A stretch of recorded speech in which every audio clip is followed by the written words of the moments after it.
Click subscribe to get daily Manchester United content from passionate Reds, only on All for United.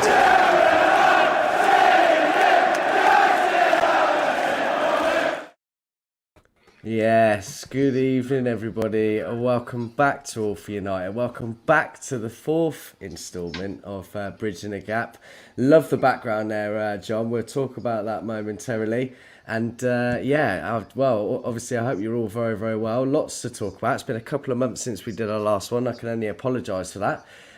But yeah, so we're going to be sort of touching upon more recent results, where United currently sit in the table, and your thoughts on that. And obviously we want to sort of delve into the Skinnerball approach that has been sort of branded about. John in the comments as per usual. Great to see you, buddy. Evening all everyone. Tiring day. Yeah, John, absolute baller, has been on a couple of shows today and absolutely smashed it. So thanks for joining in again, mate.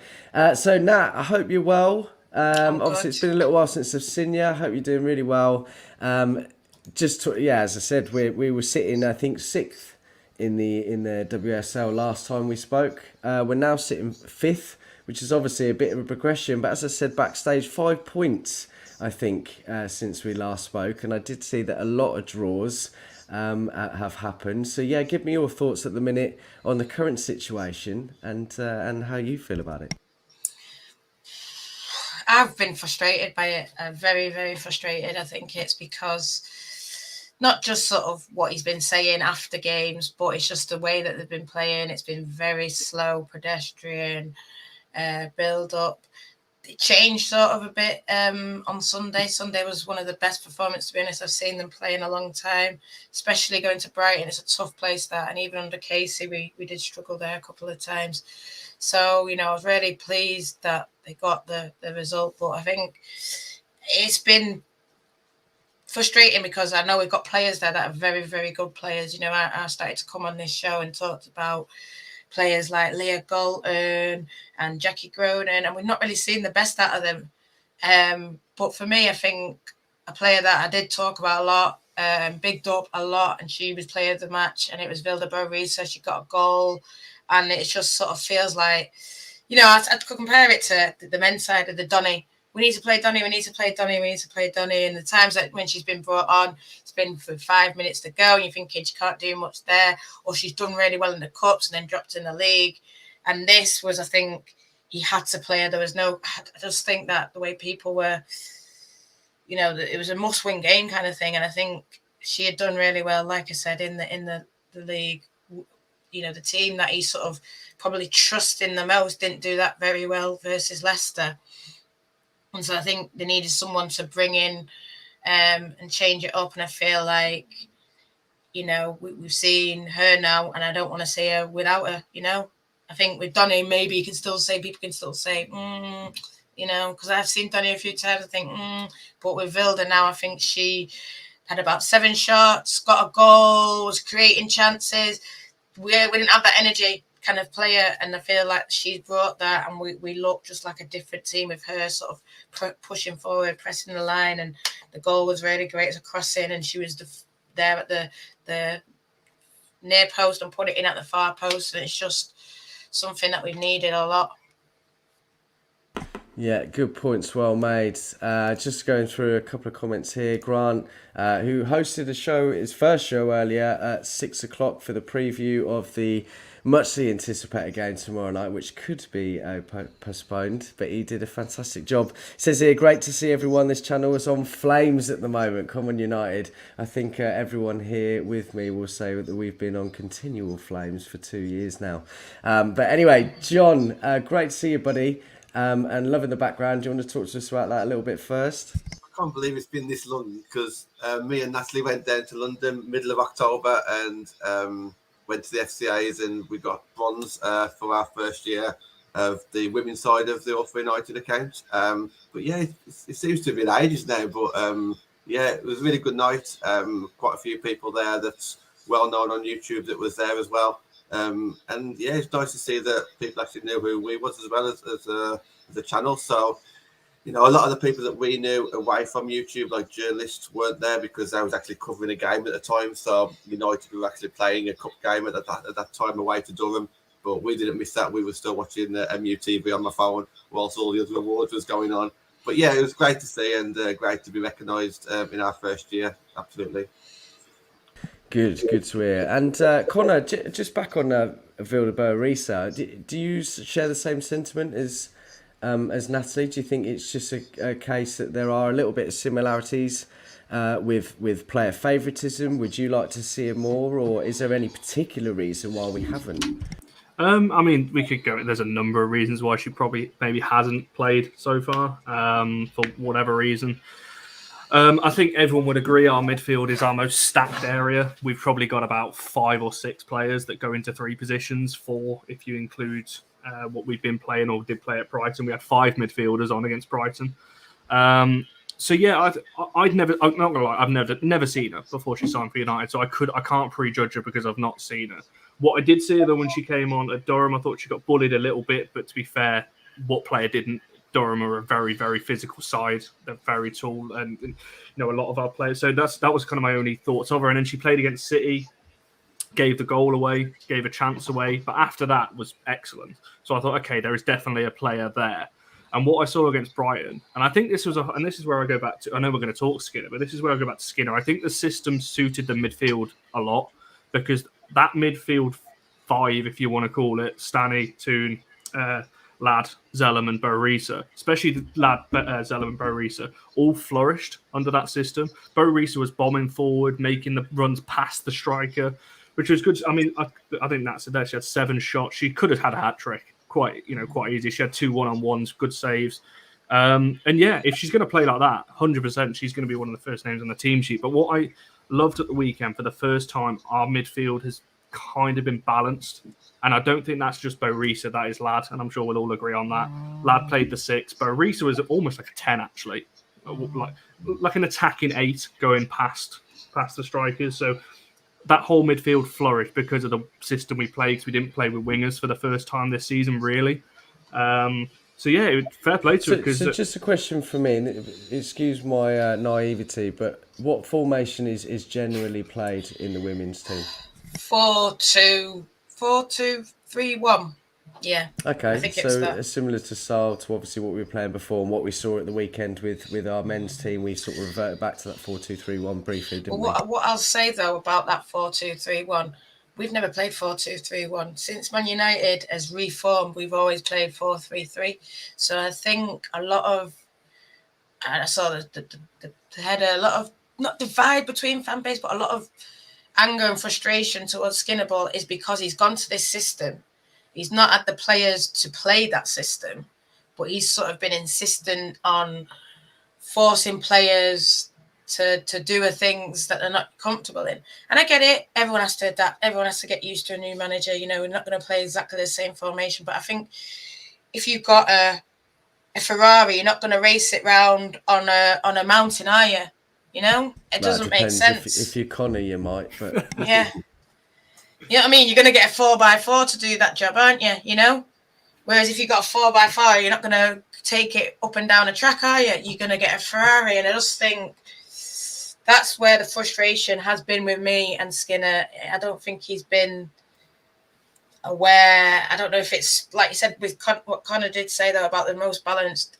For whatever reason, Ladd didn't play. But for me, Ladd's our best midfielder. Ladd just controlled that game. She is the perfect number 6. And when you're playing against tough teams, for her not to be on the park, it has not made sense for me. But he had his reasons. She must be starting now. She must. It worked, didn't it, on Sunday? Because, like you said there, Skin, and this has been a frustration with Skin, and he made a bold. I know Hansen had a bit of a knock, but he dropped essentially our 2 wingers for the weekend, and we played Ella Toon, who's a 10, Staniforth, who's a 10, both out wide. Now, Skinner doesn't like to play with wingers. He likes to play with inside forwards, very, very narrow, and the fullbacks are the 2 high, high and wide kind of thing. So if he's going to play like that, you can't really play Galton and Hansen unless they're going to adapt to what he wants. So that's why I think you saw the best of Berrisa, because she was allowed to do what she does best in an 8 position. And same with Ladd, she could play as a 6. But I mean, Ladd was getting forward as well. She was, but I don't know how many shots we ended up. I think we had 30 shots or something like that, 15 on target. Or whatever. Was this the recent one against Brighton? Yeah, against Brighton. Yeah. So it was. We've only played like that once all season, and that was Leicester away right at the start of the season. So yeah, I think Skinner.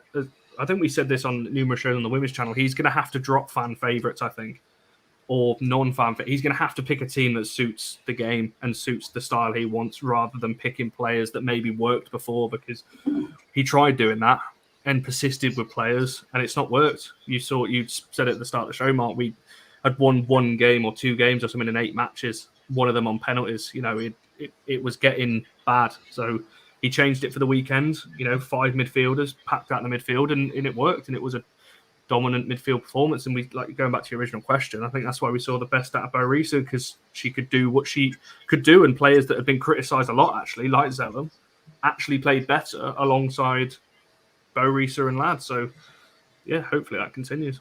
And this is the biggest debate so far, I think, the fact that should Skinner adapt to his players and play a way that will get the best out of his players, or should the players kind of learn what's the way Skinner wants to play? At the moment, it's like half and half, because it's not working, but it hopefully will progress. Just to quickly interrupt. Sorry, Jonathan. I feel like we've had this sort of conundrum before, and this conversation came up a lot with Ollie. Now, I'm not making a comparison at all, but you get a lot of the fan base that say you pick your best 11 and you choose the formation which suits that. You obviously got a lot of fan base that will say about, he have favouritism towards certain teams. I just feel that in this sort of situation, you need someone to really grab the ball by the horns, do the right thing, and just get on with it. Do you know what I mean? Yeah, I think what Skinner's got going for him, though, now is the fact that he's still new. So I still think he's going to have a couple of transfer windows. So he's kind of got time on his hands. But obviously the fans, myself included, will get very frustrated. The fact that we don't want results in a year's time, we still want results now as well. So it is hard to find that balance where he's got his style of play, and it's going to take a while, I think, to play this complex style of play. And it's going to take a while for fans to get used to it, to players to get used to it, and this, that, and the other. But it's not going to happen overnight. So we can't just suddenly play one system at the moment, what the players are used to, then all of a sudden get a few signings and then just suddenly adapt and play a new style. So like I said, this is the biggest thing. I think so long as we start getting results, I don't think it matters. But we just need to get this run of games now. So we've got a win now. Let's get a win against Everton, a win against Villa, then maybe the pressure will be off and we can see some transfers in January. Yeah, absolutely. Just to read out. Is that me or Mark? It's Mark, isn't it? He's worse than Karthik. What's going on here? He says he has doubts over Skinner. Was a good performance yesterday and we needed a win. Agree with that, and some of his comments have been daft recently. I think that's just Skinner, but yeah, I think everyone thinks he's coming to daft. Nat, you're on mute. I think with the comments, I know we're going to go on to. He's back. I don't know what happened. They've been beyond daft. I think when you're sort of saying, "Oh well, results don't really matter," I think you can say that maybe in a Birmingham or in a kind of lesser club. I think he's toned it down a bit, but I do think he needs to realise that he's at Man United, and I think when Moyes was there and he was saying things like we aspire to be like Man City, it's almost as if he's sort of going down the same road. And I know it's a new sort of team, and we're not going to be as good as Chelsea, Arsenal, and City because they've have a lot of investment for a lot of years, but we should be pushing to be at that level, and we shouldn't be wanting and sort of it really annoyed me actually. MUTV asked him, do you think that these top two, or do you think they're like sort of going to run away with it? And yeah, they are running away with it, and yeah, everyone can see, but we don't want to for me, I don't want to. You don't want to say yeah they're clear, that's it. You don't want to say that because this is Man United. You want it to be yes, at the minute they're thinking, but that's where we're going to be. You know what I mean? And he's not sort of saying it. He seems to be quick to sort of say, but we're not Chelsea, we're not Arsenal. Forget about that. We are Man United, and, we've come in late, but we need to push to be there. And I did like him, though, when he did say, we need investment. Investment is the way forward. If this team actually wants to be on that level, investment. He name dropped some world-class players. So for me, I think, women's football didn't cost a lot. The transfer is what, 300,000, and that's just for a world record transfer kind of thing. So for me, I know we talk about investment, and I know, I've heard Stu say about sponsorships and all that kind of thing. But for me, Man United, it should be there. There should be no kind of hesitancy with spending money on the women's team. Yeah, we see that every summer, don't we, and get frustrated, and I hope that doesn't continue into the women's sides. We just have to wait and see what happens. Obviously, do you get a January window? Again, silly questions, I know, but I need to know these things. Great, so maybe you might get a couple of players in January. If not, you have to hold out until the summer. Go on, John. Yeah, I was going to say on that January window, obviously me and Nat do shows all over Christmas and New Year, January, during the transfer window. But one good thing about like the women's game as well is that like the American players and Australian league, they're like kind of like between seasons, like the way it works over there. So potentially we may see players who are out of contract who are in Australia and the United States who are very good players who may be available as well. So it's kind of like it's like a 24/7 kind of thing. There's always like players available, especially in January for us. So yeah, it'll be interesting to see if we do get anyone, and also the type of player. Me and that were just speaking half an hour ago on our show, like who are we likely to get? Not necessarily names, but what types of player. We're thinking maybe experienced players, just to kind of like coach some of the youngsters that we've got, but also who can potentially get to grasp with what Skinner's asking for. So yeah, January could be interesting. Yeah, Nat, do you want to maybe like mention a couple of names that maybe some of the in main accounts may not have heard of? Yeah, there's a woman called Stina Blackstenius, and for me, I think that's the level. She just played in the Champions League, scored 2 goals. She's out of contract in the winter, so it would be a potential free transfer. I think we've discussed before on here that a lot of transfers are free transfers. But I think if you're getting it in January, not a lot of players come available at that point, so you would have to pay or loan. But I think she would be one. I think Rachel Daly is linked, knows a lot of our players, played with them. She's a England Lioness, England international, pretty much assured of her starting spot in the England team. It's actually quite weird. She can play fullback and she can play striker. For me, I think her best position is a striker. She plays striker for her Houston Dash, they're called in America. She's a sort of game changer kind of player. She's the kind of player who will drag you through. If you're losing, she'll drag you through a game, get 2 goals, and you'll win it.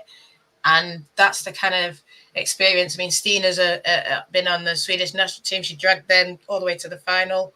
We're talking about Rachel winning cups in America. So for me, they're the 2 kind of levels of player if you're going to get them. And I think it's time now, I think, with United's women's team. We saw Tobin and Kristen, 2 big American players, anyone in America. But I think everyone sort of knew about that because they were big name players. And I think I always want the big name players, but that is sort of the level where we should be going. Because if we want Champions League, you need a big player. You need players that are going to score. I mean, we had a girl called Catherine on, and she's really great. She was since 71, and she was saying that's what you need. You need a striker who's going to get you 2 or 3 goals if you're not playing well. And I feel like we've got a young striker at the minute, Alessia Russo. She's great. She build the team around her for the future. And Ella Toon, who's Man United born and bred. But we need, if those 2 aren't probably playing well, we need someone who's going to come in and is that experience, or someone who'll start and Alessia will change it up. I don't think we have a lot of experience in this team. We have good players. Jackie's very, Flo Reese, it's on that level. But for me, I think we just need to take it to that next step. And once we do, it could just be like that one striker, and then that could be bang, we're in Champions League. And then obviously once you're in Champions League, it opens it up. But for me, it's just about getting those experienced players in now.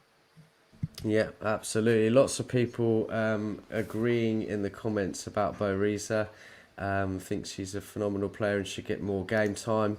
A couple of questions that I want to go into in a minute, but I just want to say thank you for everybody for tuning in as well. Get liking, get subscribing. We really, really appreciate it. And obviously, it's a very good show that we all thoroughly enjoy. And it's the stuff that I've been learning over these shows is quite incredible, really. Doesn't take much. But there you go. So a question for you, actually, Natalie. I'm going to come to you first. Okay. Where was it? I was just trying to find it. Probably a dumb question, but is the 4-2-3-1 a club policy, or is this Skinner's preferred formation? I know we spoke about this briefly earlier, but just to answer this, really. Yeah, no. For me, it's his preferred formation. He played it at Birmingham.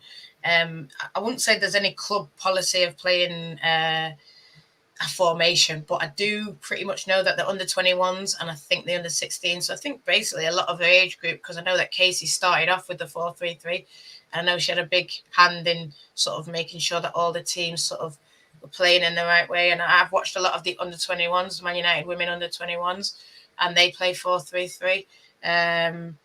Like I said, I know that these girls are used to 4-3-3, but Skinner's preferred formation, he's done it pretty much throughout his whole career, is 4-2-3-1. So I think a lot of teams these days, it is the sort of done thing to play 4-2-3-1. You see a lot of the bigger teams play that. That is an attractive current way of playing, and obviously people are trying to adapt to that. So that doesn't surprise me, you know. Yeah, I mean with Skinner, I know John and Connor love him probably bit more than me, but with Skinner, I do find that he is trying to come in and play like a Pep Guardiola kind of passing, less so like Jurgen Klopp, but definitely like a Pep Guardiola kind of style. I think that's what he wants to do. Yeah. I mean, and he says when it clicks, it'll click. And I get it. Yeah, okay, when it clicks, it'll click. But if you got the players to play, you know, old school Fergie way, they're suddenly going to play a Pep Guardiola way, are they? It's very difficult to find that patience for that time in between, isn't it? And sometimes it is about trying to be as patient as possible. John, just a quick question for you. What do you think with the 4-3-3? Obviously, Natalie alluded to that a moment ago with the younger teams. Yeah, playing we've been on that. about this 4 seasons. You know, ever since Harry Ladd came in our second season, she was brought in to be that 6 because that's the player that we was missing. And she is, you know, she's fantastic in that role. She's the best player in that role. That's why I am surprised that we do play the formation that we do. There's obviously a reason for that. Skinner did come out in his post-match interview saying that Vilda Boavista was adapting to the WSL, but to me it looks like she's adapting there. Let's start playing her. So if you're going to be playing Ladd, and if you're going to be playing Tooney, if you're going to be playing Jackie, then all of a sudden you start thinking to yourself, well, how do we fit everybody in? But obviously Connor and that was at the game yesterday, and I wasn't. Oh, sorry, no, he wasn't. Sorry, no. At least watched it. I was too busy working, unfortunately. But yeah, at least you know, we had a way there to play all 5 midfielders, but it meant that we actually lacked strikers. But the game still worked. So for me, it's something I want to see more of. I want to see if was it a fluke, was it just because it was against a poorer quality team, or you know, is this the way forward now? Yeah, absolutely. Jarvis in agreement there. I love the 4-3-3 played in the old way with wing backs, fast wingers, tank centre up front, and a tenacious and determined midfield. And obviously, you've already spoken about the midfield, and the, you know, we've got 6 or so players that can play in the 3 in midfield, and we do have the players for that. So it kind of does kind of emphasise the fact that maybe we could look at doing that. But Mark, you know, we've got to have trust in him. He's got a great name, as I've said before, and yeah, you've got to have some trust in him, and hopefully he'll get the best out of that team at some point. Lansel, good to have you here with us, buddy. I hope Martha would have been our target striker, but injury prone. Leslie is the future, but we need Stina. I'm sold now. Put the money. Let's get her or Salmon on loan. What players is he talking about here? Players that we already have and some that we're looking at, or? Yeah, I'm assuming he's on about Martha Thomas. Isn't it? I thought that. Yeah. I don't know whether I've never seen Salmon play, so I don't know whether one of you two want to jump on that.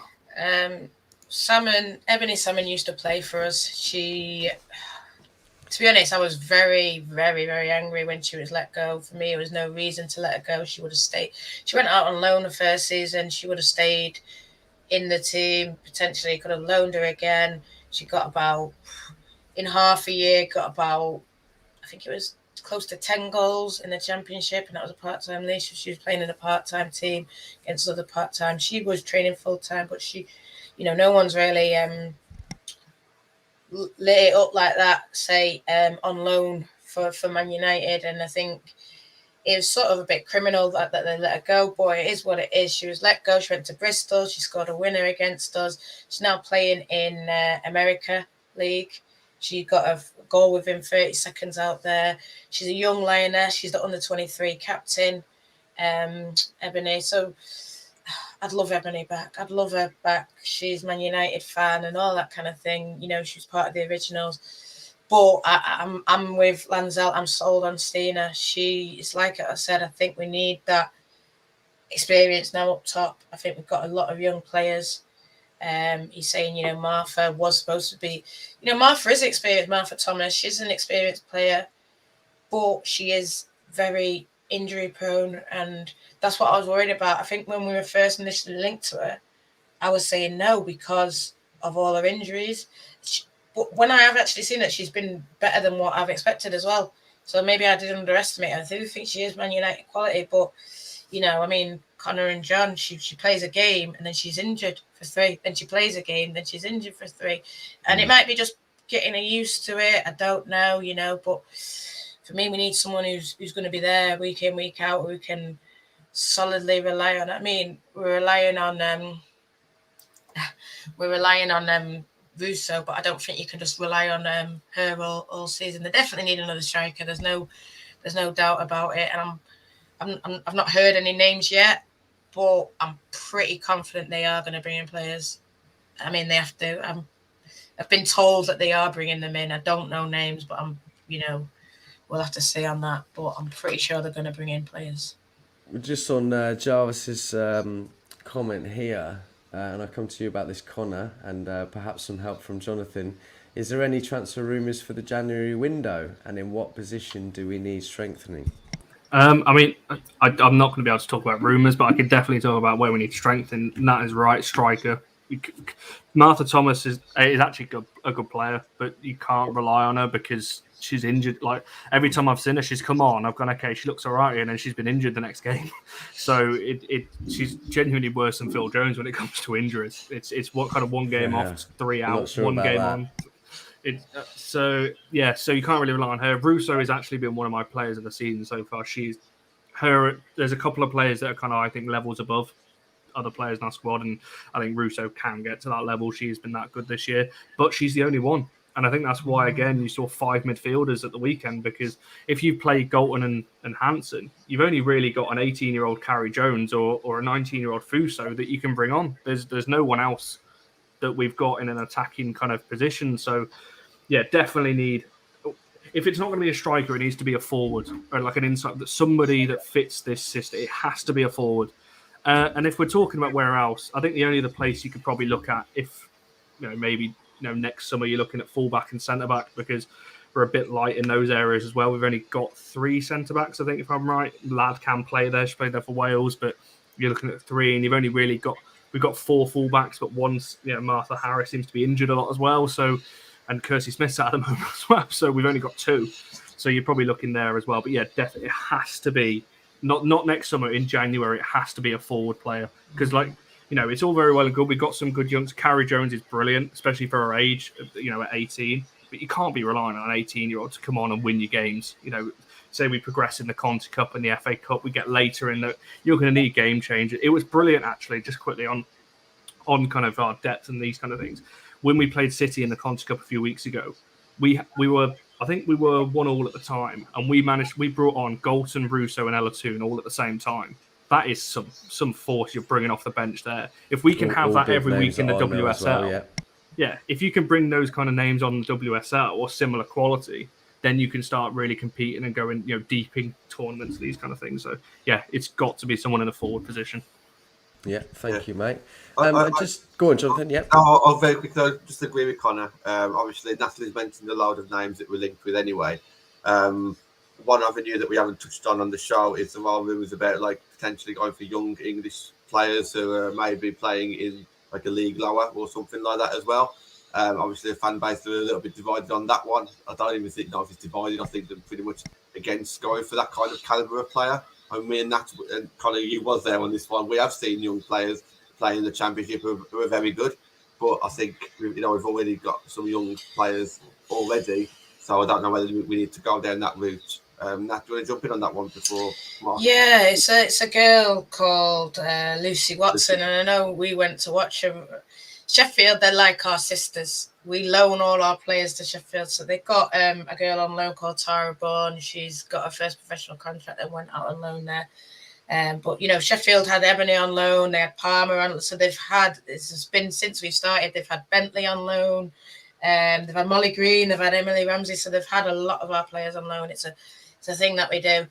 So we went down, they've got a striker there, 18, I think, Lucy Watson, and she is clinical. She is like a number 9, but as well, I've seen her recently, just watching like clips. She scored a goal the other day against Stourbridge, John and Connor's local team. But she scored a goal, and we're just talking about here relying on Carrie, relying on Leslie, and Leslie's 22, and even then I feel a bit not guilty, but I feel we're relying on this girl and we're expecting her to score hundreds of goals, and she's only still young, and we're calling Russo young. So imagine if we then brought in, and I would like to see her brought in Lucy, because I do think she is clinical, and I think she's a striker in a different way to Leslie. I think Leslie can go on the wing and make crosses and that kind of, like a Rashford kind of striker. I would say Leslie is. I think she's not just a 9. And she can be a 9, but she's not just a 9. Whereas I feel like with Lucy, more of an inside forward. Yeah. And I was not sold on that. I was sold as Leslie as a 9, but I think she can, the way the crosses that she can put in, the way she can beat players, Leslie is like an inside forward. I think it's good potentially with what we've got, because we've got so many people who like to play centrally in midfield, that what we saw was Leslie was on the wing and put a cross in for Boris, who likes to be central. So it's all that kind of thing. There was points where Tooney and Boris, and I think with the players that we've got at the minute, yeah, it's great. But I just think that if you look at the big teams, Chelsea have Sam Kerr, that kind of thing, winning Ballon d'Or kind of level. Arsenal have Miedema. These people are banging. They've already got 10. I mean, I know that might not be a lot in women's, but that it's a lot in women's football. They've already got 10 goals already. Our closest one is Leslie, potentially on 3.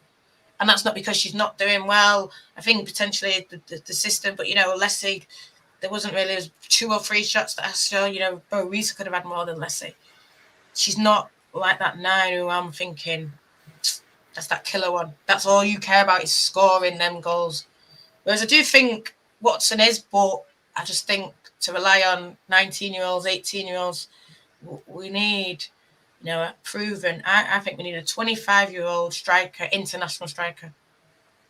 And if they're not doing that, you have to question, well, what's the plan?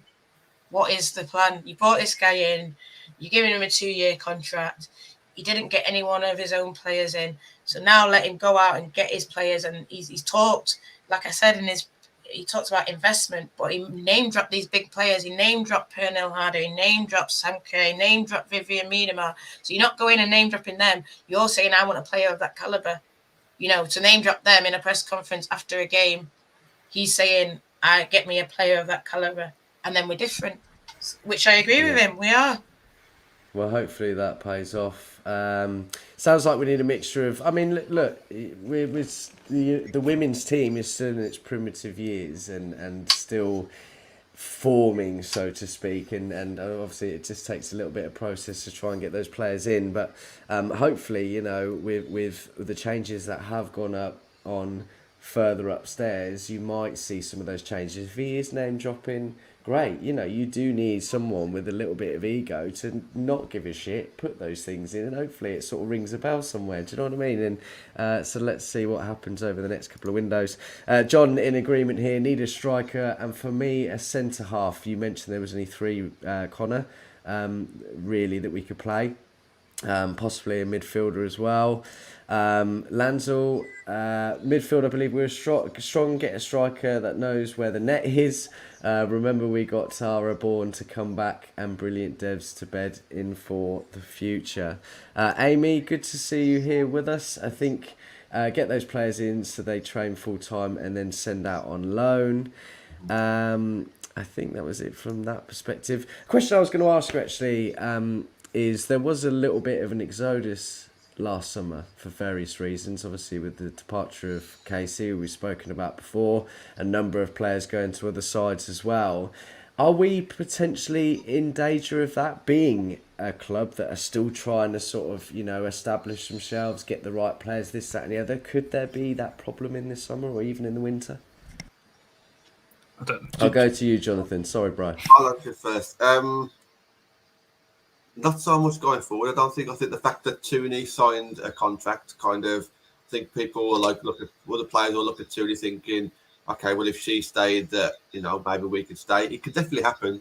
If we don't get Champions League, you are going to get players who aren't loyal to the club, who just want to play football, who want to play in Champions League. Yeah, we could lose the likes of Honor and Jackie. That could definitely happen.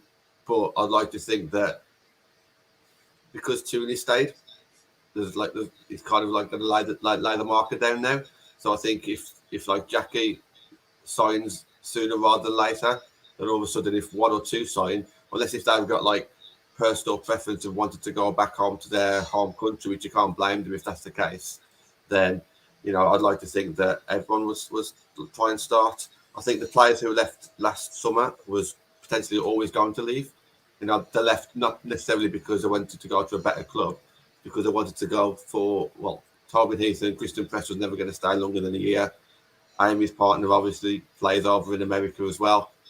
Jess Digsworth never got game time, and neither did Jane Ross, and neither did Abby McManus in the end. So the players who we kind of left, it wasn't really such a big shock. I think this summer we may see a couple of go that's going to hurt us even more. If not talent-wise, emotionally, but I guess we'll see. But I do think that it does depend on getting top three as well, and that's kind of in our hands at the moment.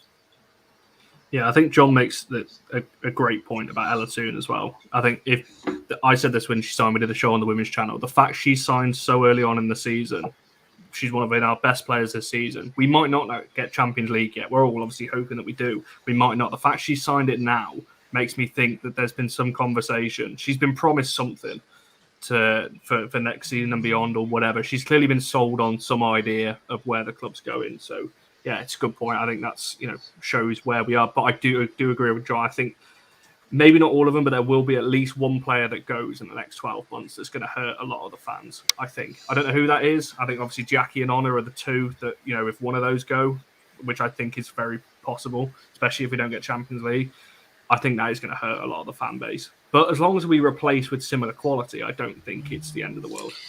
Well, that's the problem, I think, with what happened. I think we lost Tobin, we lost,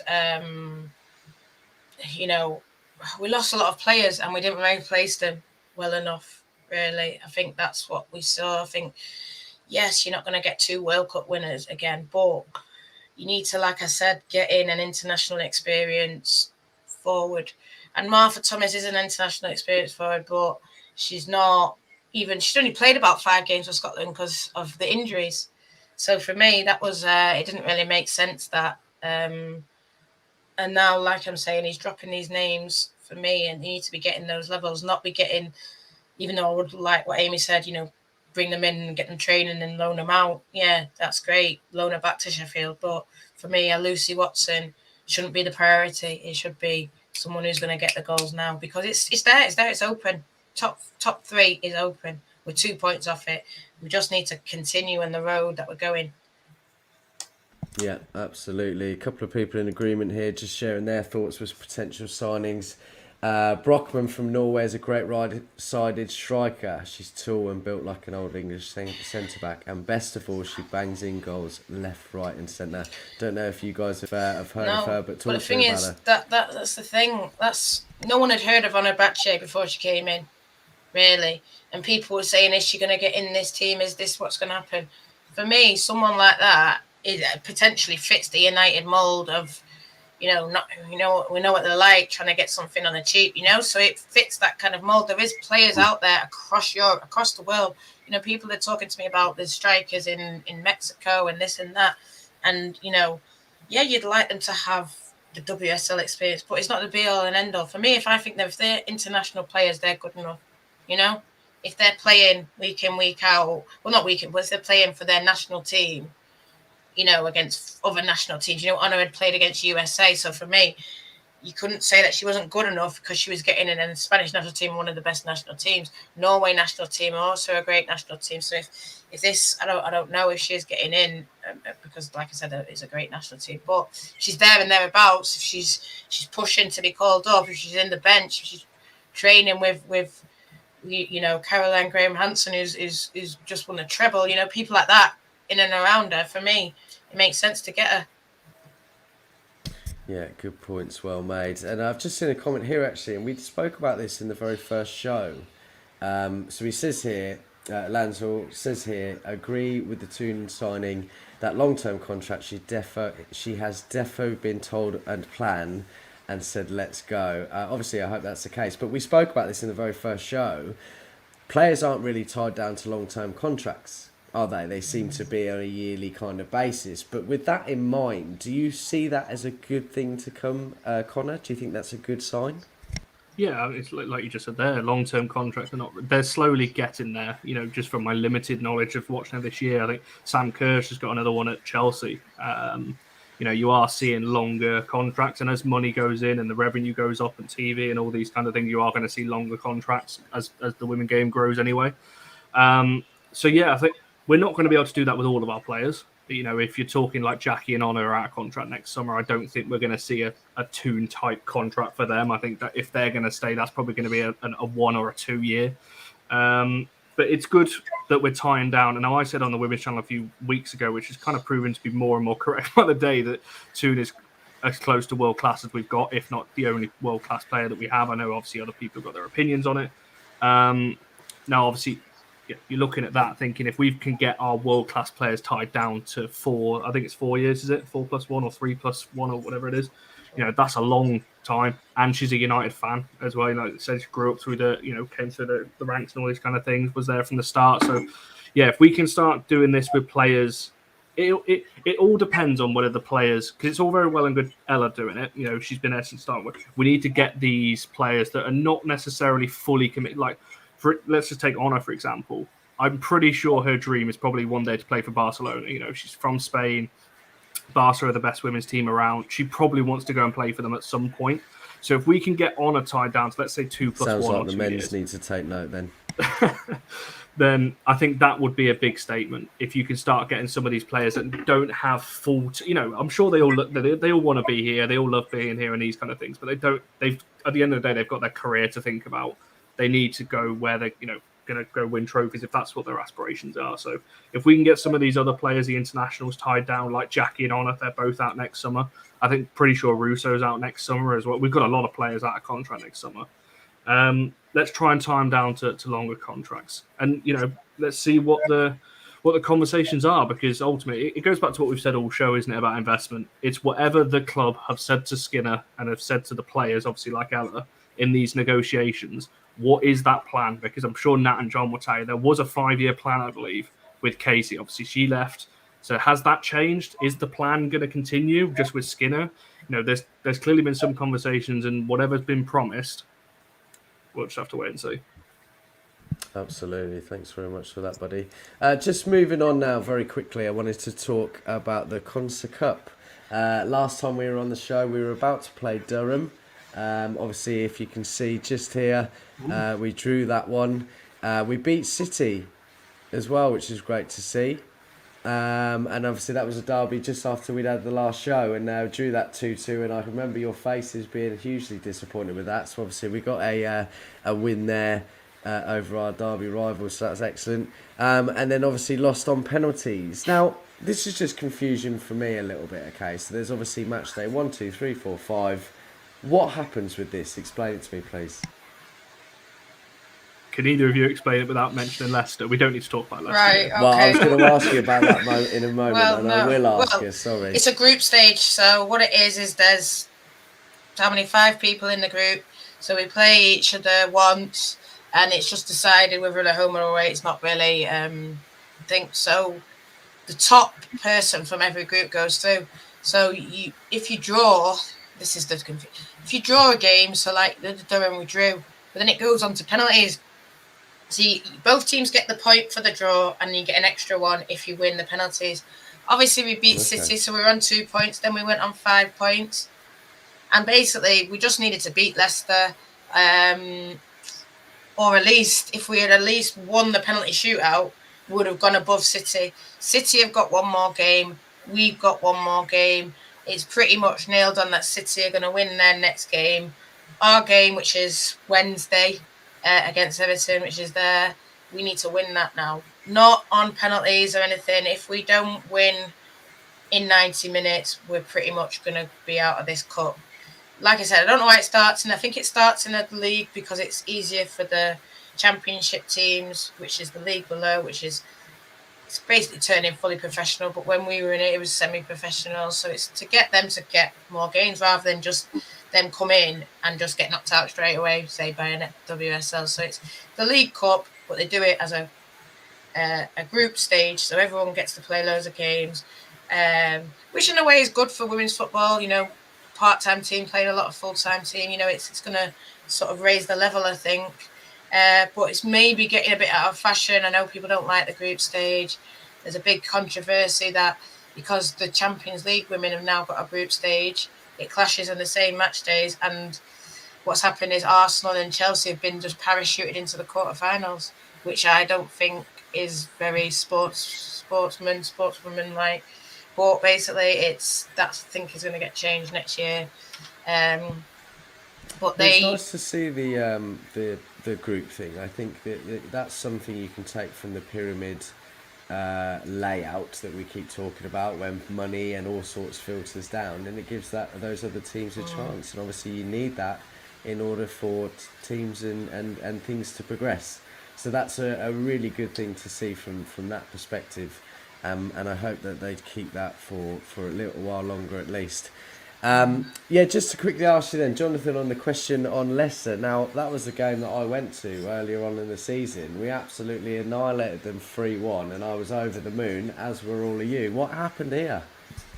Flip me, what happened is like one of the worst games that I think I've seen Man United women play. I mean, I was down when we drew against Tottenham. I was more down about the Tottenham game than when we lost to Arsenal, because at least we could see we was kind of moving forward in that Arsenal game, because we was actually building up to attacks. We showed a bit more intensity. We had something going for us. And then we just kind of went backwards again with Leicester. We did score a couple of good goals, don't get me wrong, but to concede 2 against the team who are bottom but 1 was either the bottom, aren't they? The bottom of the league then as well. So 0 points in the league just made it even 10 times worse. To lose on penalties is neither here or there. It's almost like a flip of a coin, to be honest. You know, we tend to be quite good on penalties and penalty shootouts. So, that was like a bit of a flip of a coin. But yeah, it shouldn't have even got to that stage. We should have created more chances. We should have been more tight at the back. Set pieces, as always, let us down. Just real disappointment on the day, which has obviously led to a lot of criticism over management more than players. How it happened, not too sure, because we played. We put a very strong side out, and it shouldn't have happened. But yeah, really disappointing.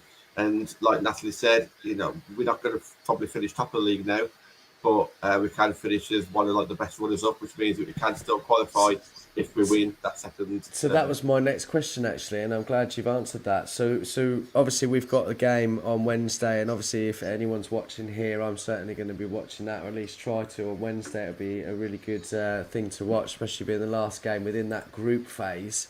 But my next question was, is there no chance that we can make it through? But obviously there is a best runner-up. So Essentially, this game is City will likely beat Leicester. So at the moment, there's 3 teams on 6 points: us, City, and Everton. Leicester are on 5. So City are probably going to beat Leicester, so they'll go on to 9. I think it's done on goal difference. I don't think we're going to catch City on goal difference. That's a lot anyway. of points for 4 teams. So there must have been a completely topsy-turvy results from all sides. It has been, I think. So, long story short, this Everton game is pretty much winner goes through, because the second place teams in the other groups are nowhere near our points tally. So even if we win on penalties, we will go through in second. Obviously, that puts us at a disadvantage. That's the WSL table. I don't know why it's brought up. I've changed it ready for the next thing, okay. But go on. But yeah, so essentially this game on Wednesday, it's a straight shootout. Whoever wins will go through in second. Obviously, if Leicester can do us a favour and beat City and we beat Everton in 90, then we'll go through as group winners. But I can't see that in the slightest. So maybe there was an agreement that if they won the penalty shootout, then they would help us in the next game. Well, we'll have to wait and see, obviously, until Wednesday, see how that pans out, and hopefully we'll be over the moon that they've got through to the next round. Just wanted to finish off on obviously the Premier League table. I briefly mentioned it at the beginning of the show. As I said, they were in 6th place at the time. They're now in 5th, ever so slightly climb, which is great. Obviously, it's all progression. And there are 22 games in the season, or is it just once they play each other? No, 22. 22. Okay. So obviously they're on course, but what are the chances now? Are you happier them being where they are now? Obviously they're 3 points off the top 3, which is vital for the Champions League. But Natalie, are you happy at the moment with that? And do you think they've got I'm not a good happy, chance? because you're never happy. I think if you look at that draw column, 3 draws, it's not good enough. But for me, I'm happy where we are, because this time last year we were top and we finished 4th. I think this time we're 5th. We don't want to be 5th. We want to be in that 3rd spot. Boys, it's like you say, it's catchable. I think we can do it. I think, they're talking about, players coming in. I think that'll add. I hope. This is the one thing that frustrates me about the Skinner. It's, look at how that Conti Cup, it sums it up perfectly. We beat City. We were absolutely, a different team. I'd never seen us play that well. And then we go and play Leicester and we're like the worst team I've ever seen. So that's just not what I want. I don't want this whole, kind of inconsistent results, inconsistent performances. I want to see consistency. It doesn't always have to be an amazing performance. For me, it's more about the points now. I think in this league, you just need to pick up the points. I think if you get your 3 points, especially, if you get your 3 points against the people in and around you, you're going to be, and especially against the bottom, you're going to win it. You're going to get to that 3rd. For me, that's the important thing, and it's about him doing that. And I think what I struggle with as well, and this is why I think potentially they did struggle versus Leicester. I know we've moved on, but they come back after an international break, and I think when we come back off breaks, that's when we're not at our best. And then I think there's going to be a Christmas break, so they don't play over Christmas. There's not enough teams basically to carry it, keep it up, and do all your Boxing Day kind of thing. So unfortunately, we won't see that. But coming back in January, I don't want there to be a hangover of a break, because that's what we see a lot. I want us to be on it straight away, because I think if we get on it as soon as we come back off this break, we'll be in that 3rd. We'll be where we want to be, and then 3rd is Champions League. I'm just going to make a couple of points quickly, Connor, and then I'll bring you and Jonathan. I know you're eagerly waiting to talk about this table that I got here. But looking at it, to be honest with you, well, as I said, we're only 2 points behind. 2 points behind Tottenham, level on points with Brighton, and looking at the form of Spurs to begin with, they're a bit. They've lost 2, drawn 2, and won their last game in the last 5, and that seems to be a little bit inconsistent for me. So there's an opportunity there. If United can sort themselves out and get those points, they could easily get into there. And again with Chelsea as well. I mean, they've lost the last game and potentially could be in for a run of bad form. Who knows? But it's not all doom and gloom. And if United can get themselves on track, then perhaps they might be able to catch up a little bit more. But go on, Connor. Yeah, the one thing I will say quickly on that Spurs thing, those 2 draws were against us and Arsenal. So that good draws for them. But yeah, I just want the table at the moment. I think Nat and John maybe will agree is probably the tightest it's been since for a few years, because you're looking 3rd to 10th. There's only 7 points. That's 3 games at most. that could easily switch around, and all these kind of things. Like I said, backstage, Reading beat Chelsea at the weekend. Anything can happen in this league at the moment. So the main key thing, I think someone just put it in the comments, consistency. That is what is going to get top 3 this year, because we'll probably still lose to Chelsea and Arsenal in the reverse fixtures. Now, I think our last game of the season actually is away at Chelsea, so I'd like to get a good gap to in third, because if we go into the final game of the season away at Chelsea needing a win, that's a tough place to go and try and get 3 points to secure third. So I'd like to try and get us ahead and a bit of a gap before then. The table is good in some sense. I think I agree with Nat saying it's really frustrating because 2 draws, Spurs and Everton, both late goals. You add 4 points onto that, 19 points. We're looking at it completely different. But we are where we are. We've got to go and beat Villa at the weekend. That's a must-win. A draw is not good enough. A loss will be unbelievable. But we win that. We could go into the Christmas break in third place and go ahead. In the next, I think we've got West Ham and Birmingham before we have a tough game again. So it's looking bright. There's definitely positives. I like your optimism talking about Chelsea. I'm not looking at Chelsea. I'm only looking as far as Spurs in regards to this table. But it's on. I think our main competitors this year is still going to be City. They're 2 behind. They're getting players back now. They're looking like they're firing again. They still look a bit dodgy at the back, but yeah, I think we need to be that. We play City, I think, at the end of January, early February. That game is going to be huge. So yeah, it's all to play for, but it's definitely consistency. Whoever can stay consistent in the next kind of 2-3 months will get in that top 3 spot. That's the kind of long and short of it. Consistency is key. Sorry, Jonathan. I know I overlapped you a little bit there. Go on, mate. Go for it. No, it's okay. I think there's not much more I can add. Really, I think Brighton have got Arsenal in the next game. Tottenham have got Everton, and we've got Villa. So I think if you could kind of pick your fixture, you'd probably choose Aston Villa at home. So we stand the better chance, obviously, going into Christmas with a good result. Looking at the table, but as Nat quite rightly said, consistency has been our issue all season. So just because we won one game doesn't mean that we're going to win the next game. So I think when we start ironing out the creases, we will start looking a lot more like we were at the start of last season. But yeah, am I happy with the table? Probably not, but regarding league position. But it is only 2 points away from Champions League. So everything that we've been through, new managers, new everything, basically, it's like a whole different team compared to last year in every shape or form. We're still hanging in there, only 2 points behind, potentially going into Christmas 4th. So it's not the end of the world, but it's disappointing that we're missing opportunity, I think. Absolutely, it is all to play for. Just to read out a couple of comments before we end the show, unfortunately. John, thanks, mate. You've been incredible tonight. Lots and lots of great comments coming in. Very tight table. Goal difference could be the key. We need to start taking our chances. We won 2-0 yesterday when we could have had 4 or 5. Need goals, and if we get someone who can do that, we will be good. Great. We will be amazing is the idea. Just a couple more comments. Robux return is the key for me from Amy here. Should have been 2-2 between Villa and Spurs. Unfortunately, it didn't work out that way. Yeah, I just want to big up on that. It's because the ball crossed the line for Villa. There's no goal line technology in the women's game. And they were at a big stadium. They were at a men's stadium. So that potentially the men do use the VAR for.